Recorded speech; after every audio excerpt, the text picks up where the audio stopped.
Welcome to middle education. Finally जिस video का बेसब्री से इंतजार था वो वीडियो अपने फ्री फायर लवर्स के लिए लेकर के आ चुका हूं। आप लोग का यही मैसेज था ना कि प्लीज सर साइंस का एक ऐसा वीडियो लाइए जो कि वाई लैंग्वेज रहे, मतलब हिंदी और इंग्लिश रहे। और बहुत सारे बच्चों का ये भी कहना था कि एक ही वीडियो में फुल सोल्यूशन बता दो ना।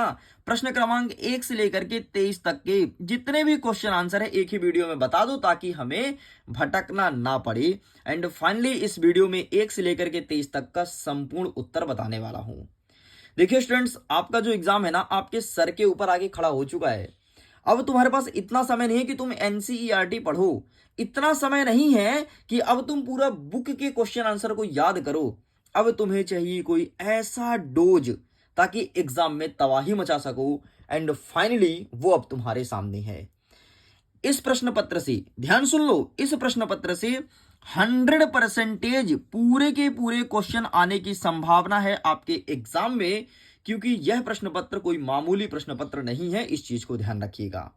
तो चलिए बिना टाइम वेस्ट किए फटाफट हम अपने विज्ञान विषय को शुरू करते हैं और देखते हैं कि किस प्रकार से क्वेश्चन रहेगा एंड क्या होगा इसका सही आंसर। आपके विज्ञान का पेपर रहेगा टोटल 75 नंबर का और 8 पेज का आपका पेपर रहेगा। टोटल 23 प्रश्न पूछा जाएगा और 3 घंटे आपको समय दिए जाएंगे। आगे यहाँ पर इंस्ट्रक्शन मौजूद है, जैसे सभी प्रश्न को हल करना अनिवार्य है। 1 से 5 तक कुल 30 वस्तुनिष्ठ प्रश्न देखने को मिलेगा। प्रत्येक प्रश्न 1 अंक का रहने वाला है। आगे यहाँ पर 6 से लेकर 17 तक जितने भी क्वेश्चन हैं सभी 2 अंक के रहेंगे। 18 से लेकर के 20 तक जितने क्वेश्चन हैं 3 अंक के रहेंगे। इस प्रकार से वेरियस प्रकार के इंस्ट्रक्शन यहाँ पर मौजूद हैं, ध्यान से इसे देखिएगा। हम आगे बढ़ते हैं और अपने क्वेश्चन को करते हैं शुरू। और हिंदी और अंग्रेजी दोनों भाषा में क्वेश्चंस को हम पढ़ेंगे।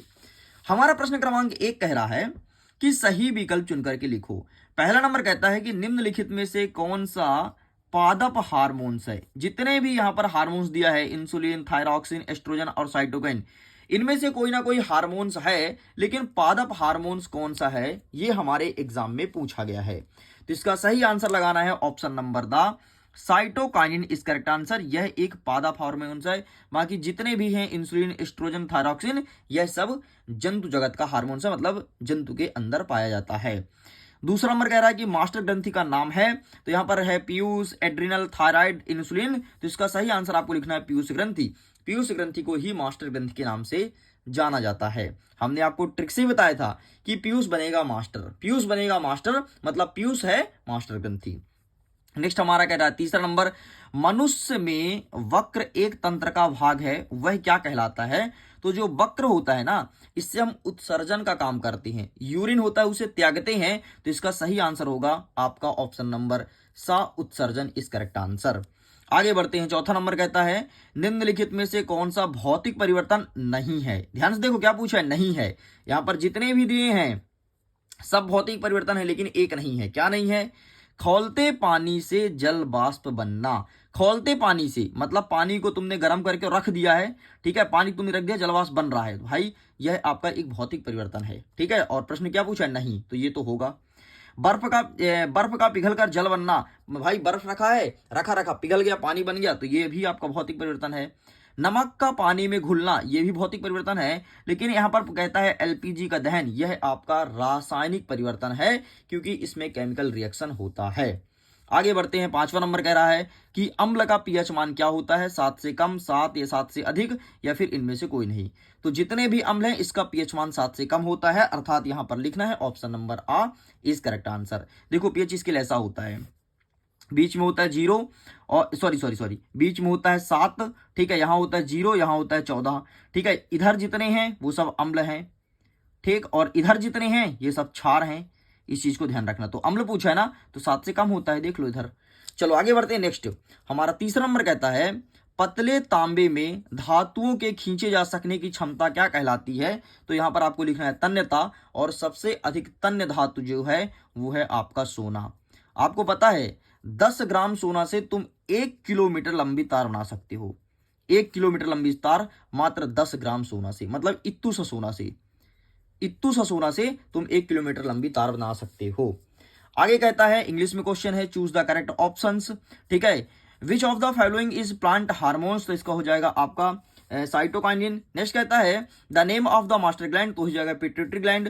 नेक्स्ट कहता है in hormones kidney apart which of system, तो आपको हो जाएगा यहाँ पर एक्सोटरी। नेक्स्ट कहता है which of the followings is not a physical change, तो यहां पर हो जाएगा आपका बर्निंग ऑफ एलपीजी। इस प्रकार से ये होता है कंप्लीट। आगे बढ़ते हैं। नेक्स्ट प्रश्न क्रमांक आपका 5 क्या कह रहा है कि the pH value of acid is तो लेस देन 7, एंड यहां पर 6वें नंबर देख लो, तो इसका सही आंसर आपको हो जाएगा तन्यता। ठीक है, डेंसिटी, ये भी होता है कंप्लीट। आगे बढ़ते हैं। प्रश्न क्रमांक 2 कह रहा है रिक्त स्थान की पूर्ति करो। पहला नंबर कहता है कि मेंडल ने किस नियम का प्रतिपादन किया था, तो मेंडल ने अनुवांशिकता का नियम बताया था। तो यहां पर आपको लिखना है अनुवांशिकी, अनुवांशिकी या फिर अनुवांशिकता, ये भी लिख सकते हो। ठीक है, तो मेंडल ने इस नियम का प्रतिपादन किया था। नेक्स्ट कहता है नर संतान के लिए उत्तरदायी गुणसूत्र कौन सा है, तो नर संतान के लिए उत्तरदायी गुणसूत्र कहलाता है बाई गुणसूत्र, तो यहां पर आपको बाई लिखना है। नेक्स्ट कहता है अनुवांशिकता का अध्ययन क्या कहलाता है, तो अनुवांशिकता के अध्ययन को हम सब अनुवांशिकी कहते हैं, तो यहां पर आपको अनुवांशिकी लिख देना है। अनुवांशिकी अनुवांशिकता का अध्ययन है। ठीक है। नेक्स्ट हमारा कह रहा है कि चुंबकीय ध्रुव के पास क्षेत्र रेखाएं डैश डैश होती है, तो सघन होती है, मतलब अत्यधिक पास पास होती है, तो यहां पर आपको सघन लिखना है। नेक्स्ट कह रहा है कि कार्बन की संयोजकता कितनी होती है, तो 4 होती है, तो यहां पर आपको 4 लिखना है। नेक्स्ट कहता है एक अश्व शक्ति बराबर कितने वाट होता है, तो एक अश्व शक्ति बराबर होता है आपका 746 वाट। इस प्रकार से आपको इतना लिख देना है। अगर आप इंग्लिश मीडियम के हैं तो सारा क्वेश्चन इंग्लिश में अवेलेबल है, आप देख लीजिए, आंसर मैं ऊपर लिख दिया हूं। आगे बढ़ते हैं। प्रश्न क्रमांक 3 कह रहा है कि सत्य असत्य लिखो। पहला नंबर कह रहा है प्रतिक्रिया तंत्र हार्मोन्स की क्रिया द्वारा नियंत्रित होता है, तो यहां पर आपको लिखना है सत्य। ठीक है। नेक्स्ट कह रहा है कि CO अम्लीय ऑक्साइड है, तो यहां पर आपको लिखना है असत्य। सारे क्वेश्चन को अच्छे से याद कर लेना, मैं फिर से कह रहा हूं, क्योंकि यहीं से क्वेश्चन आएगा, इसके बाहर से कोई भी क्वेश्चन नहीं जाएगा। नेक्स्ट तीसरा नंबर कह रहा है कि कार्बनिक यौगिक विद्युत के कुचालक होते हैं, तो यहां पर आपको लिखना है असत्य। कार्बनिक यौगिक विद्युत के कुचालक नहीं होते हैं। नेक्स्ट कह रहा है कि धातुओं के ऑक्साइड प्रायः क्षारीय प्रकृति के होते हैं, तो आपको यहां पर सत्य कर देना है। जितने भी धातु होते हैं हमेशा क्षारीय होते हैं। नेक्स्ट कह रहा है कि मनुष्य में दोहरा परिसंचरण होता है, तो यहां पर आपको सत्य कर देना है। हाँ जी, बिल्कुल होता है। नेक्स्ट कह रहा है डीएनए का पूरा नाम डीऑक्सी राइबो न्यूक्लिक अम्ल है, तो ये भी आपका सही है। इस प्रकार से यहां पर आपको सत्य कर देना है। तो आपका केवल दूसरा और तीसरा गलत है, बाकी सब कुछ सही है। अगर आप इंग्लिश मीडियम के हैं तो देख लीजिए, राइट ट्रू फॉल्स लिखना है। ठीक है, और सारे क्वेश्चन इंग्लिश में अवेलेबल है, आप इसका स्क्रीनशॉट भी ले सकते हैं। अच्छा सुनिए स्टूडेंट्स, अगर इसके पीडीएफ को डाउनलोड करना है ना, तो लिंक दिया है वीडियो के डिस्क्रिप्शन बॉक्स में, जा करके आसानी से इसके पीडीएफ को आप डाउनलोड कर सकते हैं। याद कीजिए अपने स्कूल का पहला दिन, आपको याद है आपने कुछ टारगेट सेट किया था। आपका यही टारगेट था कि क्लास 10th में हम बहुत अच्छे से पढ़ाई करेंगे और अच्छे परसेंटेज बनाएंगे। जैसे मेरा अच्छा परसेंटेज बनेगा, हमारे माता पिता का सर गर्व से ऊपर उठेगा। आपका भी यही ड्रीम था ना? लेकिन आपको पता है इस वक्त आप अपने ड्रीम से भटक रहे हैं। आप डेली कहते हैं हम कल से पढ़ाई करेंगे, कल से पढ़ाई करेंगे, लेकिन हमारी पढ़ाई हो नहीं पाती है। और अब तो हमारे पास ज़्यादा समय भी नहीं बचा है।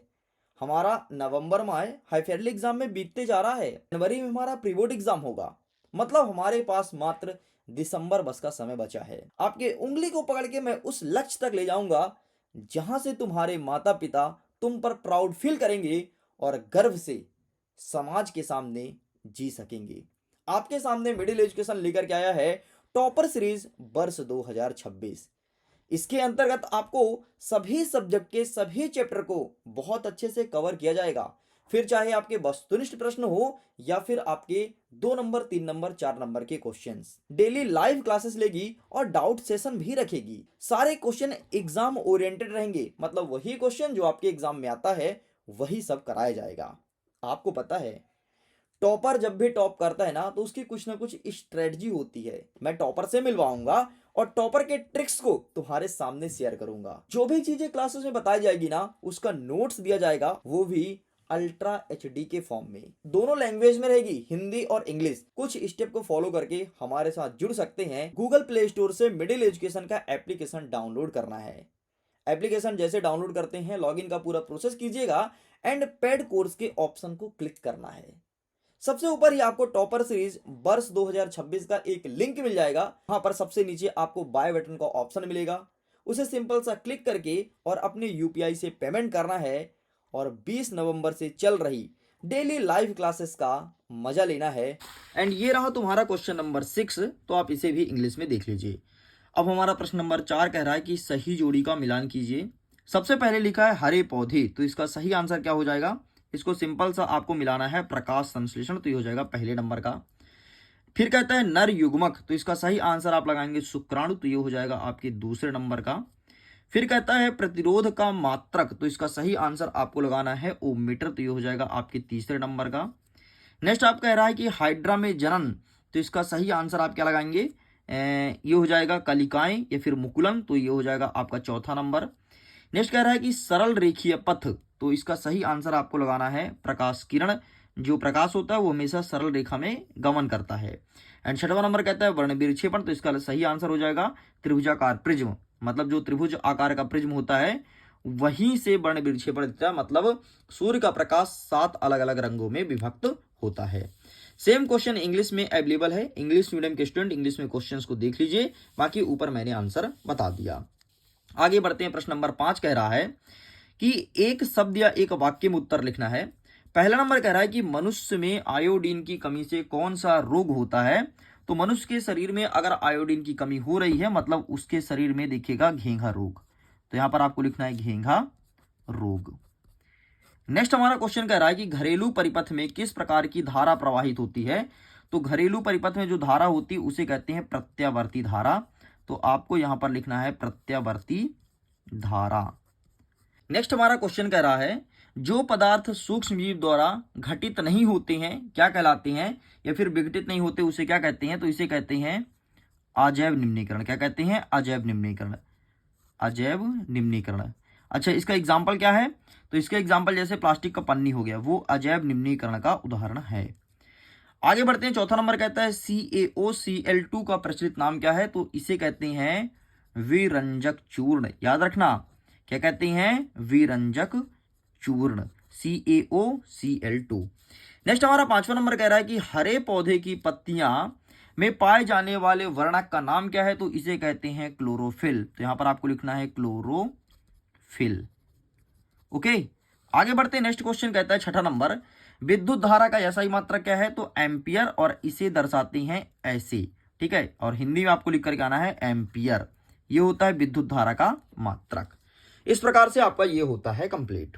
अगर आप इंग्लिश मीडियम के स्टूडेंट हैं तो प्लीज सारे क्वेश्चन को इंग्लिश में देख लीजिए, इसका भी स्क्रीनशॉट ले लीजिएगा। इस प्रकार से यहां तक होता है कंप्लीट। आगे बढ़ते हैं। प्रश्न नंबर 6 क्या कह रहा है? 6वां नंबर कहता है कि वायु में जलने से पूर्व मैग्नीशियम रिवर को साफ क्यों किया जाता है? वाई इज मैग्नीशियम रिवर cleaned before burning it in air? आखिरकार क्या कारण है कि मैग्नीशियम रिवर को हम अच्छे से साफ करते हैं? तो इनका आंसर मैं दिखा देता हूं। हिंदी में मेरे पास आंसर अवेलेबल है, तो प्लीज आप इसे हिंदी में देख लीजिए। ये रहा, बस इतना आंसर आपको लिख करके चले आना है, ठीक है, यहां से लेकर के यहां तक। आगे इसे साइड करते हैं। नेक्स्ट क्वेश्चन क्या कह रहा है कि संयोजन तथा वियोजन अभिक्रिया उदाहरण सहित समझाना है। Explain combination and decomposition reaction with examples. उदाहरण देकर के हमें बताना है कि क्या होता है संयोजन और क्या होता है वियोजन। ये देखो यहां पर मेंशन है, यहां पर लिखा है स्पष्ट रूप से संयोजन अभिक्रिया क्या होता है। यहां से लेकर के पूरा यहां तक लिख दीजिएगा एंड एग्जाम्पल जरूर दीजिएगा। और वियोजन देख लो, वियोजन को अपघटन नाम से जानते हैं, तो यहां से लेकर के आपको यहां तक इसका आंसर मेंशन करना है। आगे बढ़ते हैं। 7वां नंबर कह रहा है कि पीतल एवं तांबे के बर्तन में दही एवं खट्टे पदार्थ क्यों नहीं रखनी चाहिए?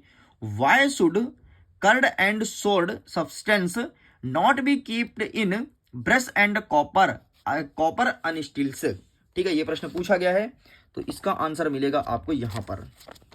मैं इसका आंसर भी दिखा देता हूं। ये रहा है आपके सामने आंसर कि क्यों नहीं रखना चाहिए, तो आप इसका भी स्क्रीनशॉट ले लीजिए। आगे बढ़ते हैं नेक्स्ट क्वेश्चन की तरफ। इसके अथवा में कहता है कि धोने का सोडा, मतलब इसे कहते हैं washing soda, and baking soda, तो इसे इंग्लिश में बेकिंग सोडा ही कहते हैं। तो धोने का सोडा एवं बेकिंग सोडा का दो प्रमुख उपयोग बताना है। Write two main use each of washing soda and baking soda. तो इसका आंसर ये रहा है आपके सामने, धोने का सोडा और बेकिंग सोडा का यूज। आप इसका भी स्क्रीनशॉट ले लीजिए।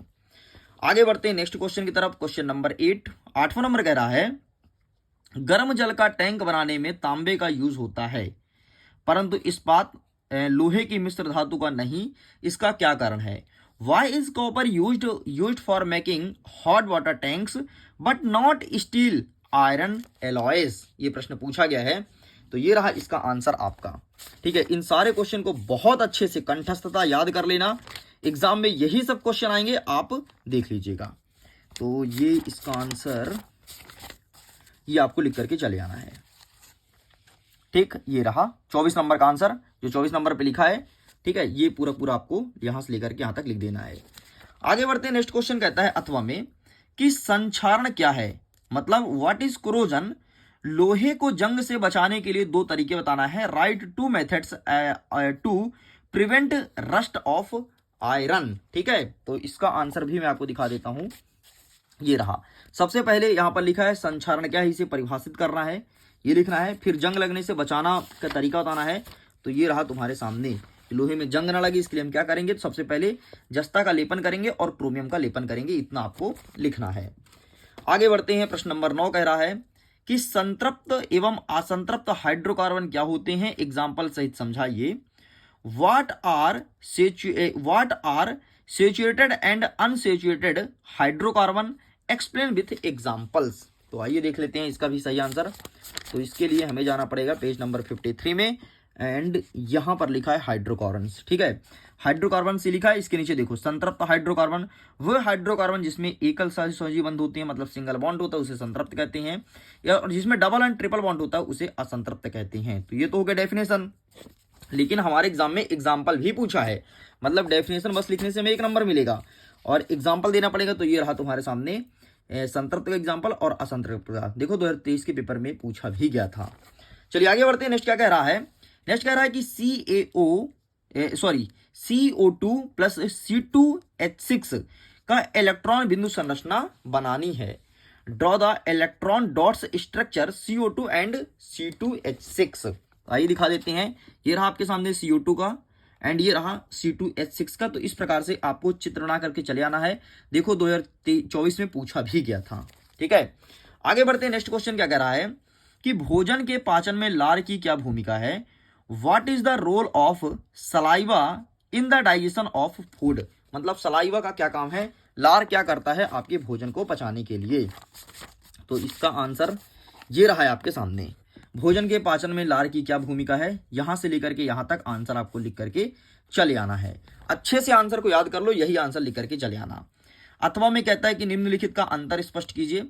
रक्त और लसिका और जाइलम और फ्लोएम। ठीक है, तो कोई दो अंतर फिर भी लिखना है। क्या लिखा है, differences between blood and lamps और यहां पर जाइलम एंड फ्लोएम। तो आइए देख लेते हैं इसका अंतर हमें कहां मिलेगा। तो इसके लिए हमें जाना पड़ेगा पेज नंबर 77 में, एंड ये रहा तुम्हारे सामने जाइलम और फ्लोएम और रक्त और लसिका, इसका स्क्रीनशॉट ले लीजिए। चलिए, इस प्रकार से प्रश्न नंबर 10 तक होता है कंप्लीट। आगे बढ़ते हैं नेक्स्ट क्वेश्चन की तरफ। क्वेश्चन नंबर 11 हमारा क्या कह रहा है, इसको समझने का प्रयास करते हैं। 11 नंबर कह रहा है कि हमारे शरीर में आयोडीन की कमी से क्या होता है एवं डॉक्टर हमें आयोडीन युक्त नमक खाने की सलाह क्यों देता है। ठीक है, अगर इतना आंसर लिखोगे ना तुम, आयोडीन कमी से क्या होता है, तो इतना लिखोगे, घेंगा रोग होता है तो 1 नंबर मिलेगा, और जब लिखोगे कि डॉक्टर हमें क्यों सलाह देता है तो इसके लिए फिर 1 नंबर मिलेगा। इस प्रकार से 2 नंबर का क्वेश्चन है। इंग्लिश में क्या लिखा है, what happens due the deficiency of iodine in our body and why do doctors advised used iodised salt. तो ये रहा इसका आंसर कि हमें आयोडीन युक्त नमक क्यों खानी चाहिए। तो ये रहा 15 नंबर का। ठीक है, ये लिख लो पूरा पूरा, बढ़िया छाप देना भाई। ठीक है, एंड नेक्स्ट क्या कहता है, डॉक्टर क्यों सलाह देता है, तो ये रहा तुम्हारे सामने। ठीक है, ये 25 नंबर, ये पूरा पूरा चिपका के चले आना। अच्छा, ये काफी लॉन्ग दिया है, इसको थोड़ी अपने हिसाब से शॉर्ट कर लेना, अरेंज करना और लिख करके चले आना। अथवा में क्या कह रहा है, मानव मस्तिष्क के कार्य व निकलने वाली अंतः स्त्रावित ग्रंथि का नाम बताओ। इंग्लिश में कहता है write the functions of the human brain and name endocrine glands associated with it. ये प्रश्न पूछा है, तो आइए देख लेते हैं कि इसका सही आंसर क्या हो जाएगा। तो ये रहा तुम्हारे सामने इसका आंसर। सबसे पहले देख लो, मानव के अंदर से कौन कौन सी अंतःस्रावी ग्रंथि निकलती है, तो ये रहा थायराइड, पैंक्रियाज और एड्रिनल।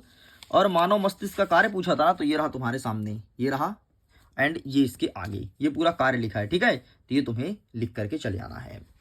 आगे बढ़ते हैं। 12वां नंबर कह रहा है कि कुछ पौधे को उगाने के लिए कायिक प्रवर्धन का उपयोग क्यों किया जाता है, ठीक। एंड यहाँ पर क्वेश्चन में, एक क्वेश्चन इंग्लिश में भी लिखा गया है, तो आइए इसका आंसर देखते हैं कि आखिरकार पौधे को कायिक प्रवर्धन विधि से क्यों उगाते हैं। तो ये देखो, ये आंसर लिखा गया है और ये क्वेश्चन 2020 और 24 में भी पूछा गया था, काफी इंपॉर्टेंट है, तो अच्छे से याद कर लीजिएगा। आगे बढ़ते हैं। अथवा में कह रहा है कि रजोधर्म किसे कहते हैं एवं यौना आरंभ के समय लड़कियों में कौन सा परिवर्तन दिखाई देता है, ठीक है। और यहाँ पर इंग्लिश में भी आंसर लिखा गया है, तो ये देख लेना, हम यहाँ पर आपको आंसर दिखा देते हैं। तो ये रहा, यौनारंभ के समय लड़कियों के शरीर में कौन कौन सा परिवर्तन आता है, तो यहाँ से लेकर यहाँ तक आंसर लिखना है। और रजोधर्म क्या होता है, ऋतुस्राव क्या होता है, ये यहाँ से लेकर के आपको यहाँ तक लिखना है, ठीक है। ये पूरा पूरा आंसर लिख दीजिएगा। चलो साइड करते हैं। नेक्स्ट क्वेश्चन हमारा क्या कह रहा है, 13वां नंबर।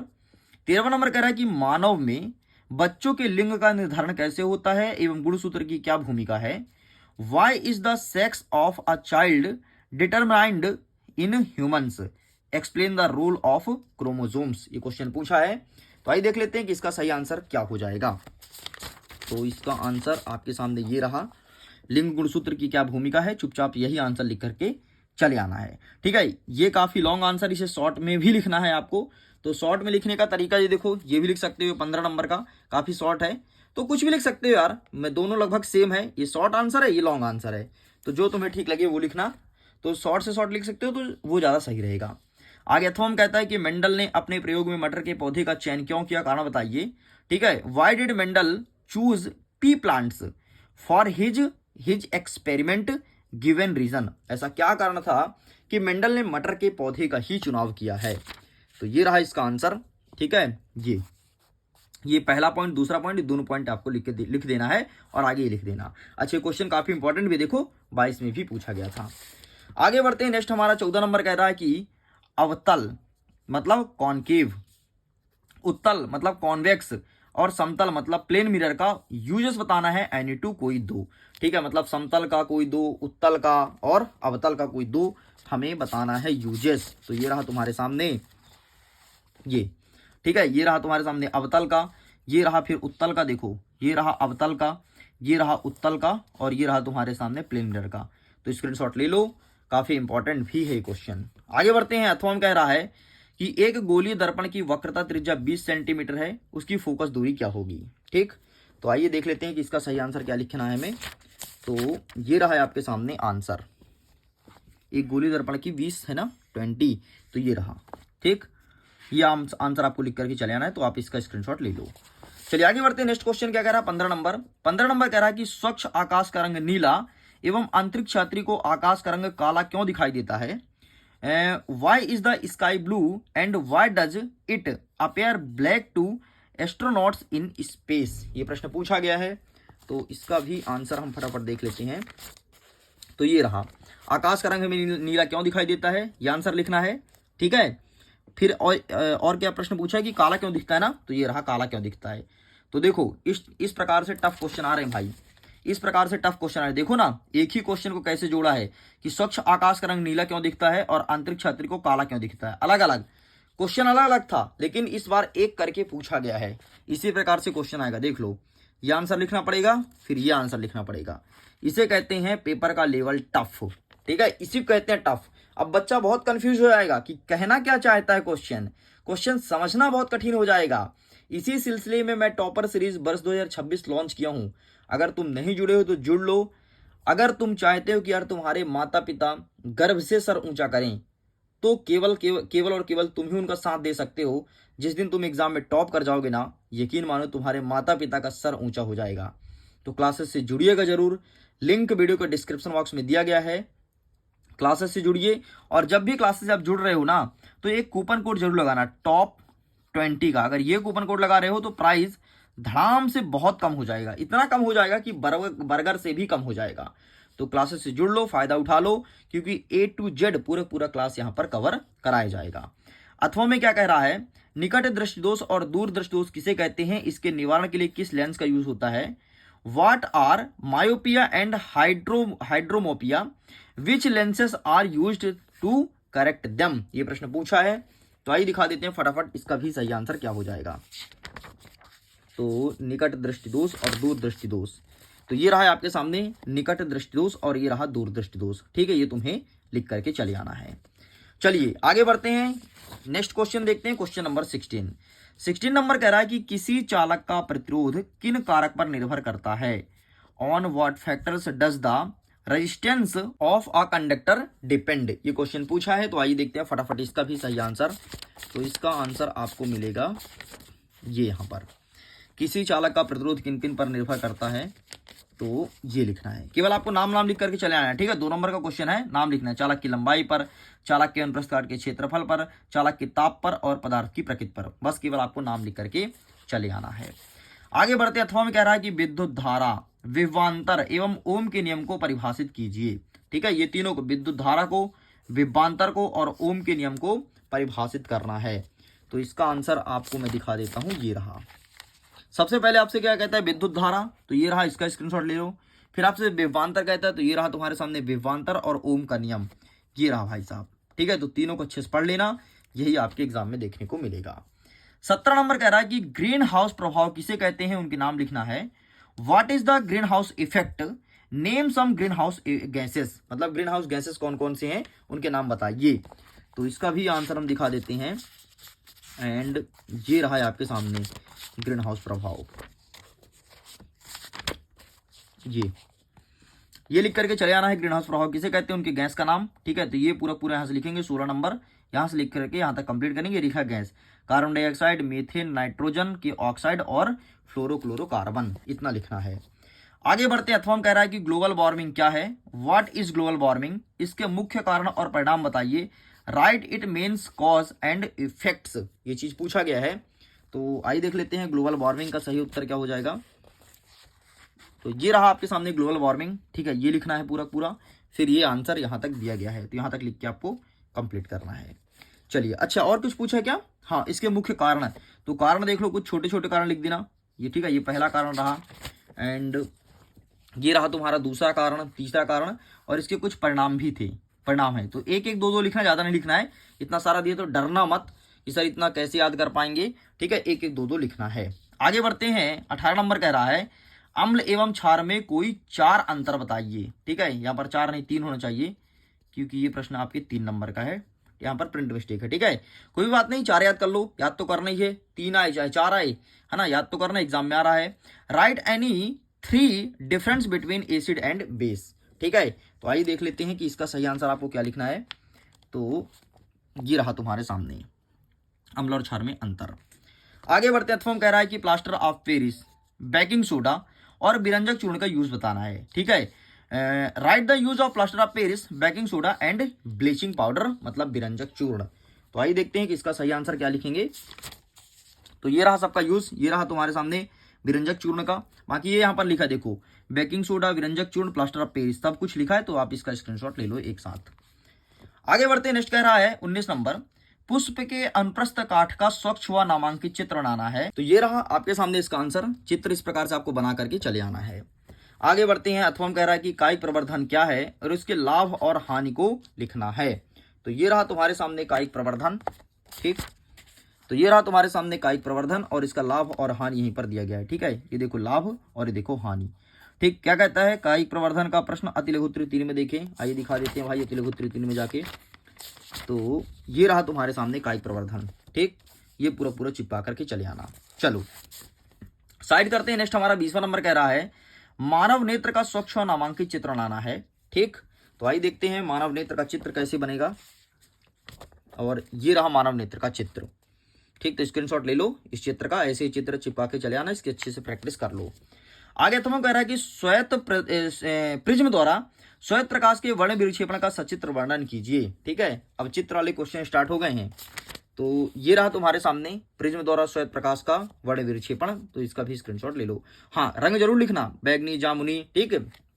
इसका ट्रिक होता है एक, बैजानी हापी नाला, इसका बैजानी हापी नाला, याद कर लो, बैजानी हापी नाला, बैजानी हापी नाला, ठीक है। आगे 21 नंबर कह रहा है कि रासायनिक समीकरण को संतुलित कीजिए, ठीक है। Balance the following chemical equation. आइए देखते हैं कौन कौन सा दिया है और कौन कौन सा हमें संतुलित करना है। हमारा पहला नंबर कह रहा है कि कैल्शियम हाइड्रोक्साइड में आपको जोड़ना है कार्बन डाइऑक्साइड को और बनाना है आपका calcium carbonate plus water release करना है, ठीक है। ऐसे पहला, दूसरा, तीसरा, चौथा, यहाँ पर लिखा है पोटेशियम ब्रोमाइड लिखा है, ठीक है। यहाँ पर एल्यूमिनियम लिखा है, यहाँ पर मैग्नीशियम लिखा है। अब आइए दिखा देते हैं इसका सही आंसर क्या हो जाएगा। तो ये रहा आपके सामने इसका आंसर, तो आप इसका भी फोटो खींच सकते हैं, ठीक है। ये देखो कैल्शियम हाइड्रोक्साइड वगैरह लिखा है ना, मिला के आप इसको अच्छे से देख लीजिए, नीचे वाला भी। कि निम्नलिखित अभिक्रिया की पहचान कीजिए, ठीक है। ये कौन सी अभिक्रिया, इसे पहचानना है। तो जैसे CaO प्लस H2O लिखा है, तो CaO और H2O बना, OH का होल ट्वाइस बना गया और हीट रिलीज हुआ, ठीक है। ऐसे जितने भी रिएक्शन दिया है इसे पहचानना है।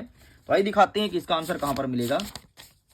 तो ये रहा, देखो, ये निम्नलिखित अभिक्रिया का पहचान कीजिए, तो ढूंढ कर देख लेना, ठीक है। यहाँ पर नाम भी लिखा है कौन सी अभिक्रिया है, तो इसको अच्छे से देख लीजिएगा। आगे बढ़ते, नेक्स्ट हमारा 22वां नंबर कह रहा है कि मानव के पाचन तंत्र मतलब आहार नाल का चित्र बनाना है। तो आइए देख लेते हैं कि आहार नाल का चित्र क्या होगा मनुष्य के। तो ये रहा मानव का आहार नाल, तो आप इसका स्क्रीनशॉट ले लीजिए, इस चित्र को बना करके चले आना है। आगे बढ़ते, अथवा कह रहा है कि वायवीय मतलब ऑक्सी और अवायवीय मतलब अनाक्सी श्वसन में अंतर स्पष्ट कीजिए। आपके एग्जाम में वायवीय और अवायवीय पूछे तो ये सेम लिखना है, ऑक्सी अनाक्सी पूछे तो सेम लिखना है। बाकी इसका मैं अंतर आपको दिखा देता हूं, ठीक है। मैंने इसलिए कंफर्म कर दिया कि कंफ्यूज मत होना, नहीं तो पता चले कि वायवीय अवायवीय के स्थान पर ऑक्सी अनाक्सी आ जाए तो तुम कंफ्यूज हो कि सर ने तो ये चीज नहीं पढ़ाया था, सर ने बोला था वायवीय आएगा और ऑक्सी अनाक्सी आ गया, ठीक है। तो ये रहा तुम्हारे सामने। आगे बढ़ते हैं, नेक्स्ट हमारा कह रहा प्रश्न क्रमांक 30 कि प्रकाश का परावर्तन का नियम क्या होता है और उस लेंस की फोकस दूरी ज्ञात करना है जिसकी क्षमता -2.0 D मतलब डायप्टर हो। यह किस प्रकार का लेंस होगा, हमें यह भी पहचान करना है। तो इसका आंसर मैं दिखा देता हूं, ये रहा तुम्हारे सामने, चुपचाप यही छाप देना, ठीक है। ये देखो, चुपचाप ये छाप करके चले आना। पूरा का पूरा आंसर पहले नंबर दिया है प्रकाश का परावर्तन का, दूसरा कहता है अति लघुत्तरीय 8 का उत्तर देखें। तो आइए हम दिखा देते हैं कि क्या होगा सही उत्तर, अति लघुत्तरी में दिया है, ठीक है। तो अति लघुत्तरी 8 का ये रहा प्रश्न और ये रहा उसका उत्तर, ये आपको लिख करके चले आना है। आगे बढ़ते हैं, अथवा में कह रहा है कि किसी ऑटोमोबाइल में पीछे का दृश्य देखने के लिए होने वाले उत्तल दर्पण की वक्रता त्रिज्या 3 मीटर है। यदि एक बस इस दर्पण से 5 मीटर की दूरी पर स्थित है तो प्रतिबिंब की स्थिति, प्रकृति तथा आकार ज्ञात कीजिए। और सेम क्वेश्चन इंग्लिश में अवेलेबल है, तो आइए इसको भी देख लेते हैं कि इसका सही आंसर क्या हो जाएगा। तो ये रहा है आपके सामने ऑटोमोबाइल वाला ना, यही क्वेश्चन है ना, हाँ, ये आपको छाप देना है चुपचाप, ये देखो। तो आप इसका स्क्रीनशॉट ले लो। इस प्रकार से स्टूडेंट्स पूरा का पूरा क्वेश्चन पेपर हमने कंप्लीट कर लिया है, ठीक है। 23 क्वेश्चन जो हमारे एग्जाम में आना था सब कुछ कंप्लीट कर लिया। अब इन क्वेश्चन को अच्छे से प्रिपेयर कर लो, इसके बाहर से कुछ भी नहीं जाएगा, इस चीज की मैं गारंटी देता हूं। और सारे क्वेश्चन को अच्छे से याद कर लीजिएगा। वीडियो पसंद आए तो वीडियो को लाइक करिएगा, दोस्तों तक शेयर जरूर कीजिएगा। पहली बार है चैनल को सब्सक्राइब करके रखना। हम जल्दी मिलेंगे नेक्स्ट सब्जेक्ट के साथ। Thanks for watching.